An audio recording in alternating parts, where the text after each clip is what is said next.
This is technological, life-changing, industry-shaping movement of the way humans interact, the way humans do work, the way humans get things done. Artificial intelligence, AI, is revolutionary. So, great question, because it's that important. If you're not leaning in, you're going to be bypassed. All right, everybody, Rob Swanson back with another Real Estate Mogul show, and this is another Q&A episode. Today, we're going to be diving in on some more questions that have come into my team about real estate investing, private money, AI, lead generation, deal finding, success as a real estate investor. So we're going to take your questions and answer them here live on this show. And so what I want you to do is, as you listen to this episode, think about the questions that you have. So at the end, when I give you how you can answer your questions, you're ready to roll.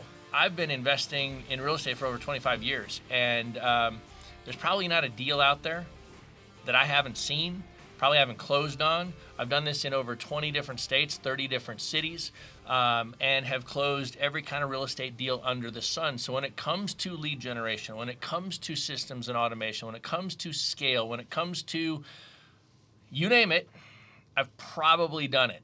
And I can think back to a moment in time and an address in my history that probably answers a question that you have. So we'll try to make this real world, real actionable, and let you take something out of this that you can go apply in your business starting today. So let's dive in with question number one. What do we got on the docket? All right. Question number one from Tanner. Hey, Rob, my question is this. You get dropped into a new market with zero contacts. How do you find buyers? Do you wait until you have a deal under contract, or do you go and get a list of buyers set up first? Yeah, so a good question. Let me just kind of synthesize what I heard. You're going to invest virtually. So you're going to go into a market that you're not familiar with. You don't know the streets, you don't know the neighborhoods, you don't know the parts of town, you don't know the things about this area. So if you're going to go virtual into a new market, how do you get started? Well, there's a couple things that I want to set the stage with before we dive into the step-by-step process. But number one, I'm a huge believer in picking a market well. And you want to be thinking about your exit strategy as it relates to that market selection. What are you trying to accomplish? Are you trying to wholesale? Are you trying to wholesale a lot of deals just to create some easy, quick cash flow? Are you trying to fix and flip where you're trying to get a bigger cash profit? Are you trying to buy and hold and build a portfolio of semi-passive income over time and build legacy wealth? What is your exit strategy? So your exit strategy and what you are hoping to accomplish dictates the market you pick. Markets are generally broken into what I consider two categories. You've got your boom-bust markets and you've got your price-stable markets.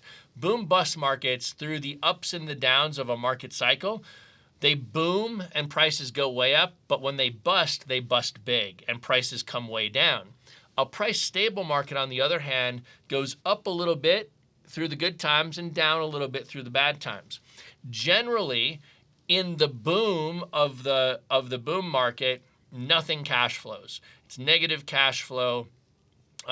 Markets are higher priced, more competitive. Everything about the boom bust market in the boom is challenging. The price stable market, even in the upper part of a good market, still tends to cash flow. The price stable market works in your favor even in the good times. So on the downside of those two market types, everything cash flows, deals are plenty. You just have to be more strategic in either having the capital to close or a good buyer network to close. So number one, ask yourself exit strategy. Number two, consider the market that you're going to go into. Let's say that you've done that. You understand that process. You've picked a market. What do you do next? The next fundamental thing that I want you to be thinking about is don't recreate the wheel.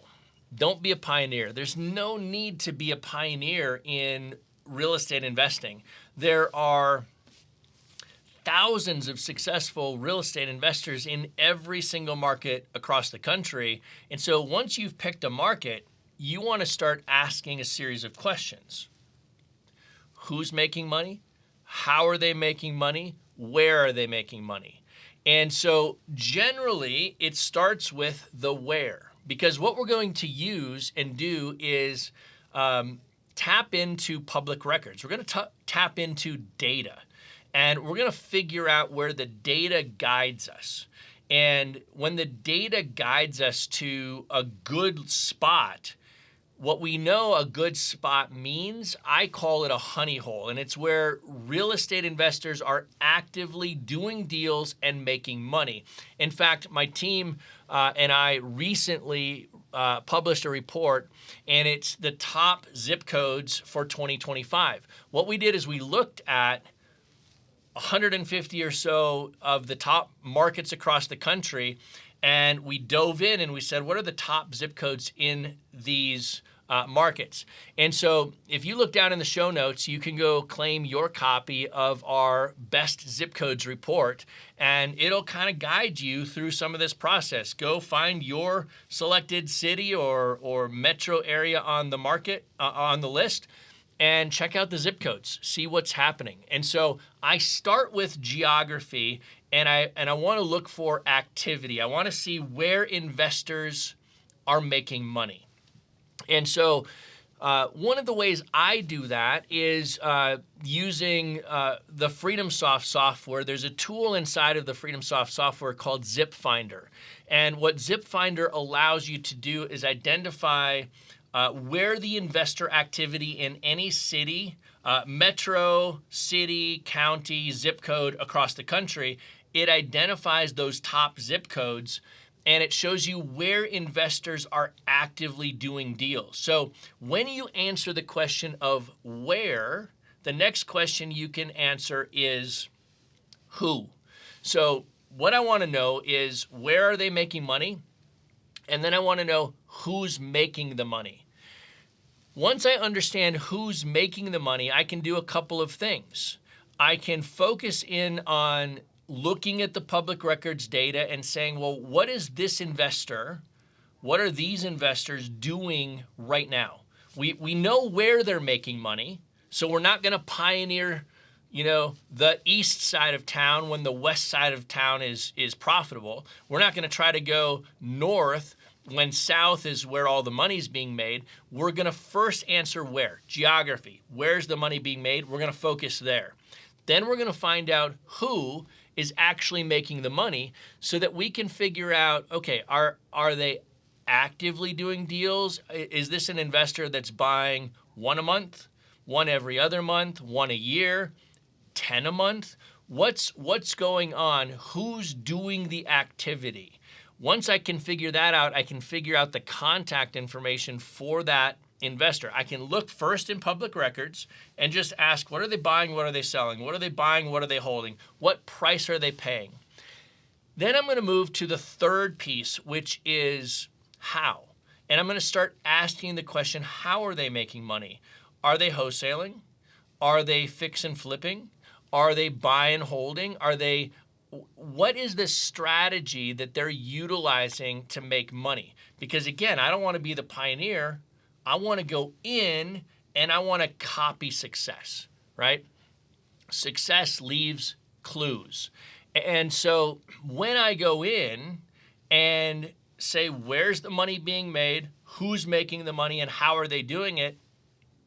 I get to go in and put a replicatable system in place. I get to do what's already working.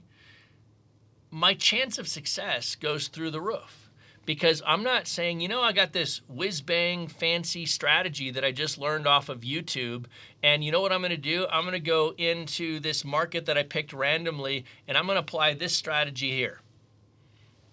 That may or may not work. this is what I tell people, and I've been doing this for a long time. I tell people that you can make money in any market at any time. There are just some strategies that work better in some markets at certain times. And that is an incredibly important thing to understand. You don't want to take any strategy and apply it to any market all the time. You want to be specific and strategic. And the way you can figure out that what is specific and what is strategic is ask, what's already working? Don't pioneer it. Be a copycat. Copy success and go put it to work. So hopefully this answered the question, how would I start in a brand new market? And it's starting with those three questions. And I think it was a two-part question. Number one, how do I start in the market? But number two, then how do I find the buyers, and do I find the buyers first? Well, if you go through my three-part process, you're going to know where, you're going to know who, and you're going to know what they're doing. And so all of your questions are going to be answered, and you're going to have what you need to launch into that market successfully. This is what I've been doing for over 20 years. We have a process that we take people through. This is how we do it. And it's not rocket science. It's repeatable, and it has worked again and again because we're never saying we're going to create something brand new. We're always saying what's working, how do we get our share of that success? That's why our success skyrockets. All right, Trevor, what do you got? All right. Next question is from Ryan. Are you using any AI systems in your investing workflow? Good question. The proverbial AI buzzword over the last year, and I say buzzword, I will tell you, if you're not paying attention to AI, if you're not figuring out how to use AI in your business, if you're not leaning in and saying, where is this headed, you're going to be bypassed. This is 1994 internet, okay? This is not 2017 NFT, okay? Some of you know what I'm talking about. Some of you have no idea, okay? This is not the 1300s tulip craze, okay? This is technological, life-changing, industry-shaping movement of the way humans interact, the way humans do work, the way humans get things done. Artificial intelligence, AI, machine learning is revolutionary. So, great question because it's that important. So the answer is yes, we are using AI in our business. And we are using it in a variety of ways, both in the real estate investing business, we're using it in the software business, we're using it in other businesses. We are constantly asking, how do we incorporate AI into our business? So in the real estate side, we're focused heavily on using AI in lead generation. So a few years ago, we started to go down this path, even before sort of AI broke the mainstream narrative. We are in technology, and so we could see some of this coming. And so we started to lean in, and in my software business, FreedomSoft, we said, how are we going to use advancements in technology and AI to help our users find more real estate deals on a regular basis? Now, there's good ways that software has done that over the years. There's list building tools, and there's automation, and there's marketing integrations, and there's a variety of things. And so that's all well and good, and that's what software has historically done. It has connected these pieces and done what otherwise might be a manual task and automated a manual task. But it didn't bring deeper thinking. It didn't bring machine learning. It didn't bring tech optimization into the process. And that's what we set out to do. So a few years ago, we did what I kind of think of as phase one of a fairly big internal R&D project. And what we wanted to know was this: could we build technology that could find more deals, get more leads that close and turn into deals that using technology than our users were finding doing it manually and with automation of just general software? That was the question. Could we put a system in place where the technology was smarter than our smartest users? That's what we wanted to know. And so we launched an underpinned technology below FreedomSoft called Deal AI. And the underpinned technology is an AI machine learning Deal AI engine. And then we launched a product called the Dig Tool. So this is a product feature inside of the FreedomSoft CRM, where every lead that is generated by our users, every address that is added to a list, every property that is imported into the system, the Dig tool runs against those addresses and says, you found this, or you've identified this, or this lead has come in and we found 8 additional opportunities. I want you to think of the Amazon buying experience, where you click on a product that you're interested in buying and it says other Amazon customers also bought, or you might also be interested in. And so when you click on any address in the FreedomSoft system, the Dig tool, powered by Deal AI, runs in the background, and it says, we understand the address, we understand the geography, we understand the market, we understand the distress signals, and we're going to go try to find 8 more opportunities that aren't already in your system. And then we put them on the display right in front of you, and we give you and your team the ability to add new opportunities right to your CRM. Nobody has done this. Nobody has done anything like this. And the reason I love this question, by the way, the AI question, is because we've been deeply thinking about this for a number of years. So the Dig tool was our first sort of go at answering the question, could we find more leads that turn into deals than our best users were finding on their own? The short answer is yes, we could. When we ran the math and we analyzed the results, we found that more deals that were identified by the Dig tool, added to an opportunities list, and then worked by those users of the FreedomSoft system, more Dig tool deals closed on a percentage basis than the leads being generated manually and through regular marketing automation. It was crazy. So that led us to phase 2, which was the second step in our R&D process. So number 1, it's analyzing, understanding, reading, thinking about data, and trying to present opportunities based on data. And there's a skill component to the data, but it's relatively simple to automate big data structures when you start to break them down into smaller pieces. The other side of AI and closing deals is skill, and it's specifically human skill. So you got technology on one side that can be automated. You've got human skill on the other side that cannot be automated.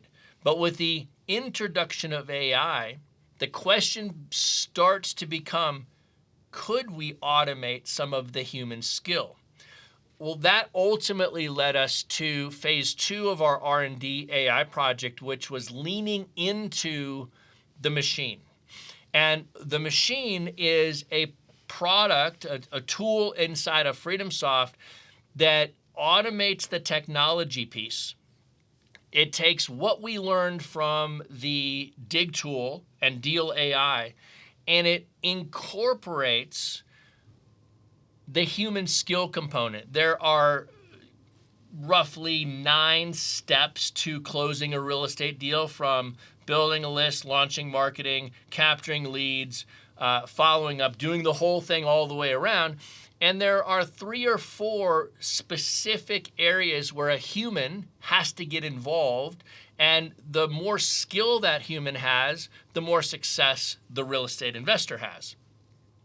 We set out to eliminate or reduce the level of skill required of the human. And that's what the machine does. The machine allows FreedomSoft users to literally flip a switch, turn the machine on, and it asks the questions. Where are investors making money? Who's making money? How are they making money? It launches marketing, and it does every step of the process on complete autopilot, where our users now literally get to log into their CRM, click on their leads inbox, and see deals that have been going through the negotiation process, leads, opportunities, prices. Sellers are literally coming and saying, yeah, I'll sell my house for $165,000. When you look at it and say, well, gosh, it's worth $280 and it needs $30,000 worth of work, that works. So we set out to explore whether we could incorporate data, automation, and AI together and build a system that doesn't just get leads. I'll be honest with you, getting leads isn't that hard. Getting deals is where most people struggle and fall down, because the human skill has to go up.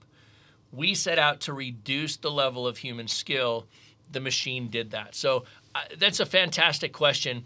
In fact, my team and I recently put together an AI report, and we dive into the way we're thinking about AI in the real estate investing space.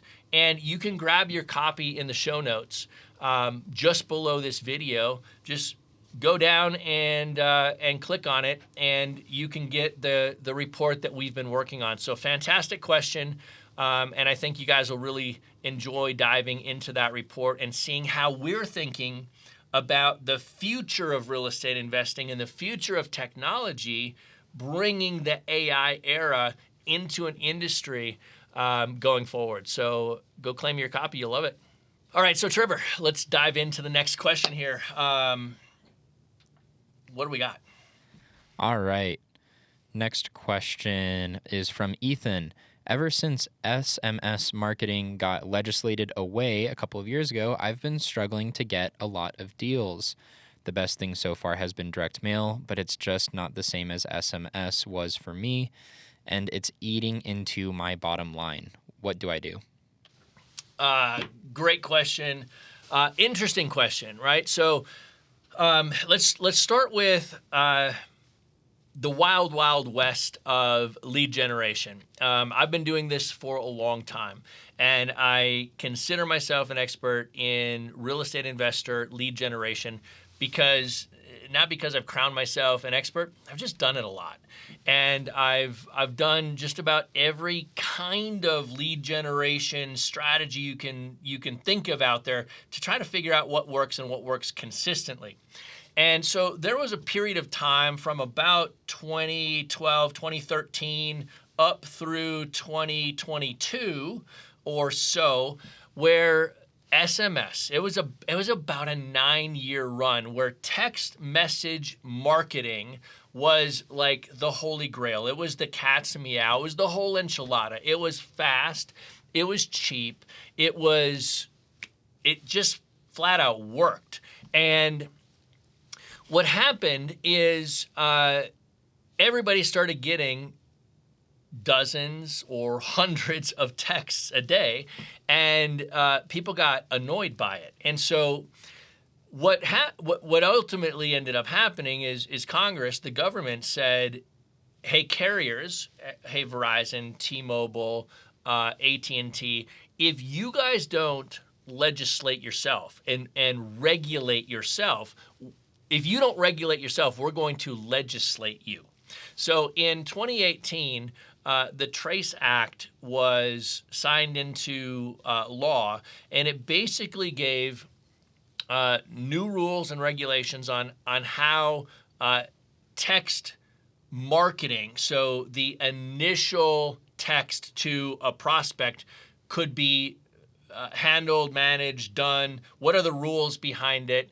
But it gave the carriers some time to figure out how are they going to regulate themselves. So without getting into the deep weeds of all of this, the hammer ultimately dropped, and the carriers started to put massive restrictions. Now, let's set aside the fact that this became a massive opportunity for ambulance chasing lawyers to just go sue people and try to get money. If you violated the law by sending a text message, and the lawyers were able to connect that effort back to you, you got sued. And you got sued, and you either settled or you fought it, and it was the heyday of ambulance chasing lawyers against real estate investors. Now, the reason people did it is because it worked. And the problem is the penalties for violating the new law became great, and so your risk went up over time. And the second piece is once the carriers all got in alignment and said, okay, here's how we're going to regulate it. We don't want the government to come in and drop the hammer more on us than they already have. So let's figure out how we work together and regulate this perceived problem of mass spam text messaging. Okay, so they said we're going to regulate ourselves. They started putting carrier blocks. They started putting keyword blocks. They started putting rate limiters. They started putting all sorts of things in place against the spam of text message marketing. Now, if you take your cell phone and text somebody, you can text them. That is called P2P, person to person. Physical hard cell phone texting someone is P2P. What they regulated was called A2P. So application, so software application to person. So software, because this is where the spam was happening. People were loading up lists, they were clicking a button, and they were moving through and sending a whole bunch of text messages, okay? Now, let's not even get into the auto dialer discussion. Is it an auto dialer? Are they clicking every send? Does it apply? Does it not apply? The auto dialer, the A2P, all of the stuff got to the point where the carrier said, if you don't have explicit written opt-in or expressed intent to opt in to receive marketing messages, then you're in violation. If you haven't received that explicit written consent to receive marketing messages, you're in violation. So take away all of the other things and just look at that component of the regulation. The ambulance chasers were out in full force after that piece. The carriers said, well, we don't care about even regulating all the other stuff. If these are the things, if this is what we have to regulate in order to get the government off of our back, we're just going to throttle everything and not let messages go through. So the effectiveness of text message marketing began to go down. And you had to get fancier and fancier and fancier at trying to beat the systems that the big carriers were putting in place, to the point where it was, in my opinion, beginning to open up the liability beyond just the user, but now the software business that was actually creating all of the workarounds was directly complicit in the violation. Because in order to get the messages through, you had to knowingly help your users violate the regulations, the rules, the laws, and do things that were, let's say, on the dark gray side of the fence.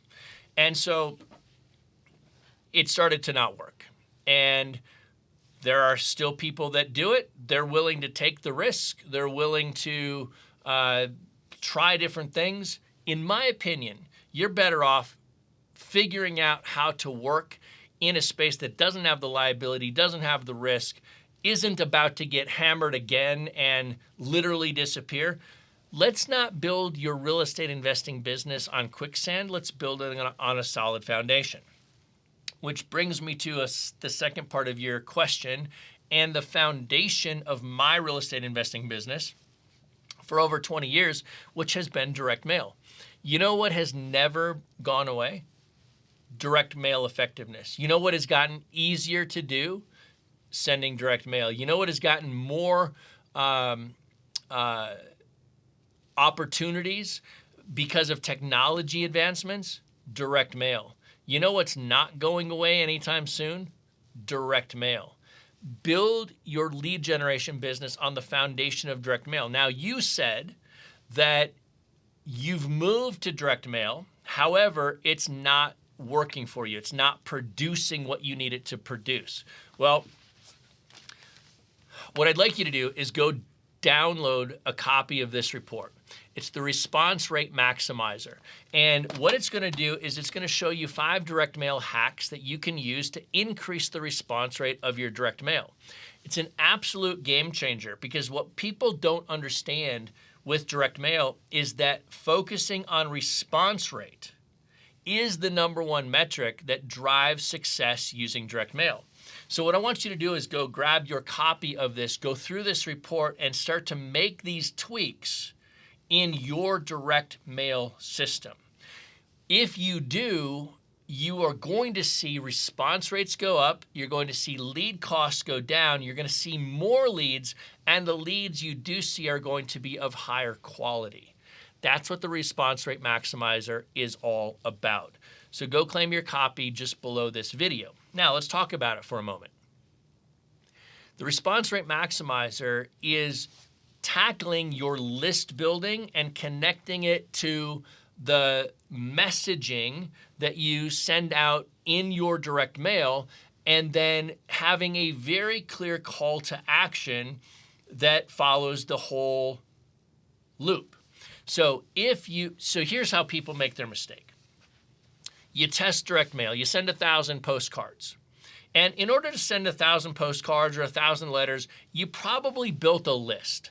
But to have a small list of only 1,000 prospects, you are probably very focused on the type of audience list you built. It's probably one type of audience with one type of problem, one type of distress signal, maybe 1, 2, or 3 types of distress signals, but all 1,000 prospects have the exact same thing. So you were able to send a postcard, a message that very specifically addresses their thing. And on your postcard, because you were very specific in addressing the problem and the pain that they might be experiencing based on their distress signals, your call to action and the messaging on your postcard or letter was very clear. It provided a solution, and people took action. They responded, so you got leads. So you said, hey, direct mail works because your lead cost was low, your response rate was high, and you said, wow, if 1,000 prospects work, I should do 10,000. I'm going to get 10 times the number of leads. But in order to build a list of 10,000, what you end up having to do, if you're not just expanding geographically and going city to city to city to city to city and staying focused on the same type of prospect and audience, most people stay into a single geography, but they want a bigger list. So then they start to add on different types of distress signals. They start to increase their list from 1,000 to 2,500 to 5,000 to 10,000, and they end up with a mutt of a list. This list has a whole bunch of different distress signal types. It has a whole bunch of prospects and records on the list that, frankly, have no distress signal. And so you end up with a bigger list, but now you end up with a watered down message. And that watered down message doesn't land the same as the specific message to the smaller list. You end up saying something like, we'll buy your house for cash. We buy houses. Very generic, instead of specifically speaking to the problem that seller is likely facing. So your call to action doesn't land. What happens is your response rate plummets, your lead costs skyrocket, and you get less quality leads. That's what happens as people say, wow, my test on direct mail really worked. Let me expand and do more of this. You expanded wrong. And the response rate maximizer report will show you how to expand correctly. You don't have to do this the way most people do it. You can use the response rate maximizer strategy and get the results you want. There is a way to do it. We've proven it. We've tested it. Now you can just go put it into work in your business and get the same response. Direct mail is the foundation of my real estate investing business, the foundation of my lead generation. It has been for over 20 years because it works. As I just explained, there's a reason people do it wrong, and there's a way to do it right. And as I've shown you, the Response Rate Maximizer report will show you how to do it right. So go claim your copy of this report and put it to work in your business. Trevor, what else we got for today? We are at time. All right. I love it. I love it. We are at time. So here's what I want you guys to do. If you are liking this, if you like this Q&A format, do me a favor. Send me an email, robswanson@freedomsoft.com. We'll take your questions into this show and we'll answer them. We'll try to break it down and give you a step-by-step approach to the question you have and a step-by-step answer, strategy, tactic, thing you can actionably go do in your business today to solve that problem or answer that question. So send me an email, robswanson@freedomsoft.com. My team and I will go through it and we'll get you into the show real soon.